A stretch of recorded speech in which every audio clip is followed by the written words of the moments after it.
The Twilight Zone is one of the most important sci-fi series of all time. It was the brainchild of Rod Serling. He always had something to say and fought to get it portrayed the way he wanted to. Keep watching to learn why Rod Serling's wife had to live without him for 45 years. A simpler time. Rod Serling was born in 1924 in Syracuse, New York, but he grew up in Binghamton. His parents encouraged him to become a performer and even built him a stage in the basement. By age 6, he had begun acting out dialogue from pulp magazines or movies to entertain his family and the neighborhood children. He was the class clown in school.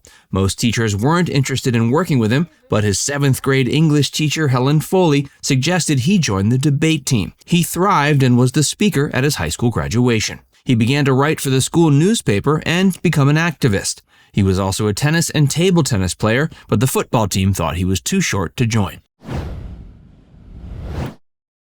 Rod the military man. Rod was accepted to college as a senior, but enlisted to fight in the Army in WW2 the morning after he graduated. He began serving in 1943 in the 511th Parachute Infantry Regiment on the 11th Airborne Division. He became a technician, 4th grade. He was a boxer during his paratrooper training. He was a flyweight with a berserker style who got his nose broken twice. He received orders to go to California on April 25, 1944. He'd been hoping to fight Hitler, but accepted them and went to New Guinea and the Philippines in May. His division first saw combat there in November of 1944 as light infantry. His final assignment was in Japan. He came home with a Purple Heart, a Bronze Star, and Philippine Liberation Medal, among other awards. Life after the war. Seeing combat shaped the rest of his life and inspired much of his writing. He set many of his scripts in the Philippines, where he had seen so much death and destruction and barely escaped it himself more than once. He worked at a rehab hospital while recovering and then used his GI benefits to study physical education at Antioch College in Yellow Springs, Ohio. He eventually fell in love with theater and wrote shows and acted for the campus radio station. He changed his major to literature and earned a Bachelor of Arts degree in 1950. He also met his wife, Carolyn, in college. She disliked his reputation as a ladies' man, but eventually changed her mind. They got married in 1948 and eventually had 2 daughters, Jody and Ann. Rod's early career. Rod continued to work for his college's radio station for some time. He won a trip to New York and $500 for his script To Live a Dream. He and Carol attended the broadcast on May 18, 1949. One of the other winners, Earl Hamner Jr., later wrote scripts for The Twilight Zone. Working for the campus radio station wasn't enough to support his family. He would sell freelance scripts to other stations, but many of them were rejected. Grand Central Station Radio eventually approved his first nationally broadcast piece, Hop Off the Express and Grab a Local, on September 10, 1949.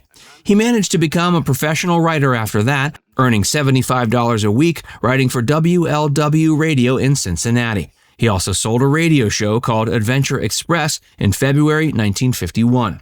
Others included Leave It to Kathy, Our America, and Builders of Destiny. Radio writing put money on the table, but Rod later regretted doing it. He felt like the stations were eating up his ideas.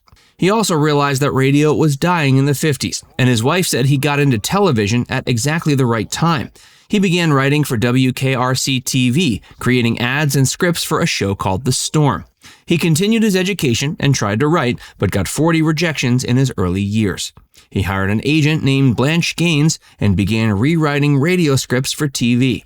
He took his family to Connecticut in 1953 and wrote for anthology shows. Entering the Twilight Zone.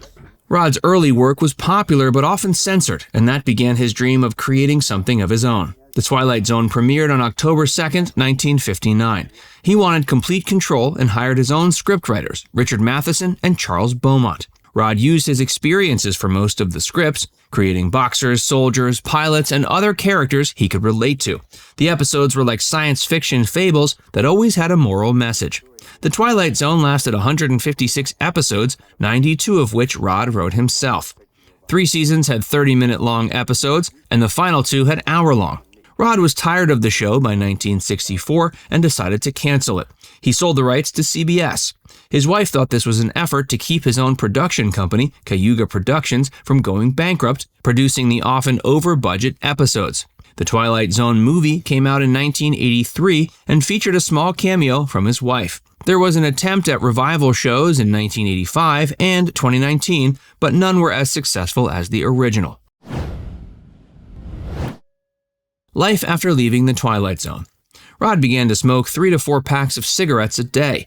He felt the stress of reaching his original success, and he never truly did. A Carol for Another Christmas was a made-for-TV retelling of A Christmas Carol. Like most of Rod's projects, it had a message encouraging cooperation between nations. It aired in 1964 and again on TCM in 2012 and 2013. Rod made other attempts at creating successful series. NBC aired a pilot for Night Gallery in 1969. It was a collection of macabre tales that happened in a museum. He disliked the scripts and the humorous sketches in it, but declined an offer to retain creative control. It aired until 1973. The Loner premiered in 1965 and lasted a year. He had to make smaller appearances to pay the bills, such as hosting the game show Liars Club and TV commercials. When Rod wasn't acting, he taught film seminars in colleges around the country. He was also a strong anti-war and racial equality activist. He returned to his first love, radio, near the end of his career. The Zero Hour, also known as Hollywood Radio Theater, lasted 2 seasons. He hosted but didn't write any of the scripts. His final radio performance was in Fantasy Park, an imaginary 48-hour rock concert that aired in 1974 and 75. Rod's death. Rod Serling died at the age of 50 on June 28, 1975. He'd been hospitalized for a heart attack and spent 2 weeks at Tompkins County Community Hospital. He was released, but had another heart attack 2 weeks later. His wife's words.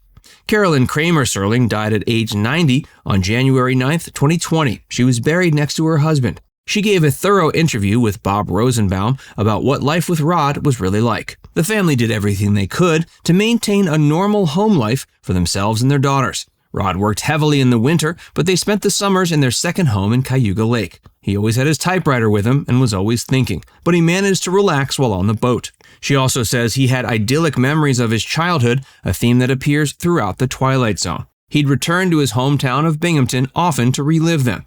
He was a loving father and fond of children, another prevalent theme in the show. Carolyn remembered what a disciplined writer he was and how he began by using a 2-fingered typewriter. He then started dictating the words out loud, which she said she enjoyed listening to because he'd play every part.